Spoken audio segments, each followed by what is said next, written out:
How to see adult content on X app.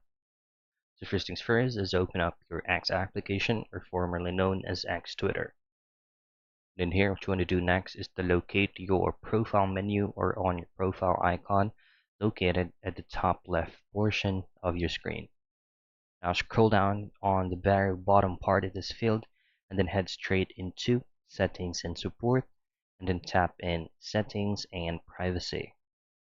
What you want to do next is just to scroll down a bit and then tap and choose Privacy and Safety. In here, simply choose on Content you see, and then head straight into Sensitive Media. So you should be able to see three options here: graphic violence, adult content, and other.